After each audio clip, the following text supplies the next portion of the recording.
ছোট, তোমাদের বাসা কি এইখানেই?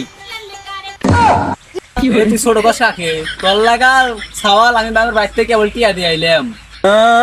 বাসা আমার বোদা বাড়ি কোনে ক তোরাও না বাড়ি থেকে লোকজন আইছে গাল গাল মানুষকে ভালো ব্যবহার করা যায় না।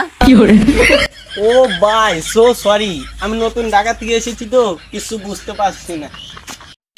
ও ভাই, তাহলে আপনি কিসের জন্য এসেছেন? আসলে ভাই আমি ঢাকা থেকে গ্রামে এসেছি তো ট্যুর দেওয়ার জন্য, তার জন্য, আর কিছু না।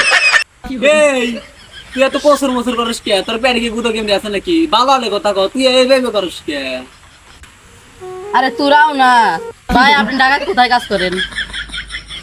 আই থিঙ্ক নো, আসলে আমি কিছু করি না, বাবার কিছু বিজনেস আছে তো সেটা সামলাতে।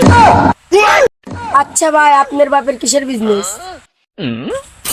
এই বাবার অনেকগুলো বিজনেস, কিছু মনে আছে আর কিছু বিজনেস মনে নাই। এই ধরেন যে বিমানের বিজনেস, দুয়াতের বিজনেস, আর এই বদনা বিজনেস, এগুলো কিছু মনে আছে তো, এই আর কি। তাহলে তো ভাই আপনাদের অনেক টাকা। হ্যাঁ আচ্ছা ভাই, ঠিকই বলছেন, 10 বাপের এক ছেলে তো, এর জন্য আপনাদের কিছু টাকা পয়সা লাগলে আমাকে কইেন। তাহলে ভাই কিছু টিয়া দে, একটা বল কিনবো। ভালো লেখো, টিয়া কিছু দিও নি। তাহলে ভাই গোড়া টিয়া দে, বল কিনবো। আসলে ভাই এই টাকা পয়সার এই দিক দিয়ে আমি নাই। টিয়া দিবে না, তুমি রাখতে থেকে দেওগা এর জন্য আমি গ্রামে আসতে চাই না, গ্রামের পোলাপানরা সব খেয়াত।